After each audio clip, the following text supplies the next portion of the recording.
ভাবুন তো, ঈদের সকাল, চারদিকে আনন্দ, হাসি আর তাকবীরের ধ্বনি।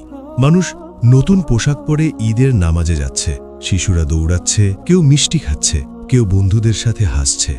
কিন্তু সেই আনন্দময় সকালের মাঝেই একজন মানুষ এক কোণে বসে কাঁদছেন, চোখে তার অশ্রু, মুখে গভীর চিন্তার ছাপ। মানুষ কাছে গিয়ে দেখল তিনি সাধারণ কেউ নন, তিনি ইসলামের মহান সাহাবী, শক্তিশালী শাসক, ন্যায় বিচারের প্রতীক উমর ইবনে খাত্তাব রাদিয়াল্লাহু আনহু। কিন্তু প্রশ্ন একটাই, ঈদের দিনে তিনি কেন কাঁদছিলেন? সেই সময় মদিনা শহর ছিল এক অনন্য পরিবেশে ভরা। রমজান মাস শেষ হয়েছে, এক মাস সিয়াম, ইবাদত আর আত্মসংযমের পর এসেছে ঈদের আনন্দ। ভোর থেকেই মদিনার রাস্তায় ভিড়, লোকজন গোসল করে সুন্দর কাপড় পরে ঈদের নামাজের জন্য প্রস্তুত হচ্ছে। চারদিকে শোনা যাচ্ছে তাকবীর। শিশুরা খুব খুশি, তারা নতুন কাপড় পরে একে অপরকে দেখাচ্ছে। কেউ বাবার হাত ধরে মসজিদের দিকে যাচ্ছে, কেউ আবার বন্ধুদের সাথে হাসতে হাসতে হাঁটছে। মনে হচ্ছিল পুরো শহর যেন আনন্দের সমুদ্রে ভাসছে। কিন্তু এই আনন্দের মাঝেই এক কোণে বসেছিলেন একজন মানুষ। তিনি একা, মাথা নিচু, চোখে অশ্রু। কিছু মানুষ বিষয়টা লক্ষ্য করল, তারা একটু অবাক হলো। আজ তো আনন্দের দিন, আজ তো ঈদের দিন, তাহলে কেউ কাঁদছে কেন?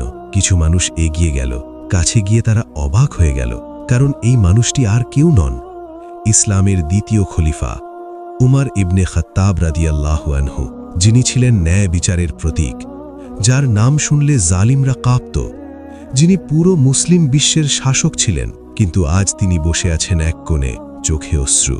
একজন সাহাবী বিনয়ের সাথে বললেন, হে আমিরুল মুমিনিন, আজ তো ঈদের দিন, আজ মানুষ আনন্দ করছে, আপনি কেন কাঁদছেন? উমর রাদিয়াল্লাহু আনহু ধীরে ধীরে মাথা তুললেন, তার চোখে তখনও অশ্রুর রেখা। তিনি গভীর কণ্ঠে বললেন, আমি কাঁদছি কারণ আমি জানি না আল্লাহ আমার রমজানের আমল কবুল করেছেন কিনা। লোকটি বিস্মিত হয়ে গেল। সে বলল, আপনি তো রমজান মাসে অনেক ইবাদত করেছেন, আপনি রোজা রেখেছেন, রাতে নামাজ পড়েছেন, মানুষের সাহায্য করেছেন, তাহলে আপনার এত ভয় কেন? উমর রাদিয়াল্লাহু আনহু শান্তভাবে বললেন, একজন সত্যিকারের মুমিন কখনো তার আমল নিয়ে নিশ্চিন্ত হতে পারে না। তিনি একটু থামলেন, তারপর বললেন, মুমিন সবসময় আশা আর ভয়ের মাঝখানে থাকে। সে আশা করে আল্লাহ তার আমল কবুল করবেন, আর ভয় করে যদি আল্লাহ কবুল না করেন। চারপাশের মানুষ নীরব হয়ে গেল, তারা গভীর মনোযোগ দিয়ে শুনছিল।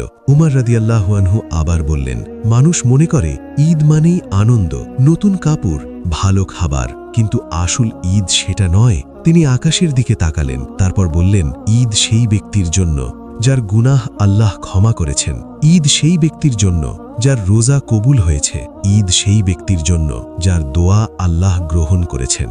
এই কথাগুলো শুনে আশেপাশের মানুষের হৃদয় কেঁপে উঠল। তারা বুঝতে পারল, তারা হয়তো ঈদের আনন্দে ব্যস্ত ছিল, কিন্তু একজন সত্যিকারের মুমিনের হৃদয়ে অন্যরকম অনুভূতি থাকে। রমজান মাসে তারা অনেক ইবাদত করেছিল, কিন্তু ঈদের দিনে এসে তারা ভুলে গিয়েছিল একটি গুরুত্বপূর্ণ বিষয়, আল্লাহ তাদের আমল কবুল করেছেন কিনা। উমর রাদিয়াল্লাহু আনহুর কথা শুনে অনেক মানুষের চোখ ভিজে উঠল।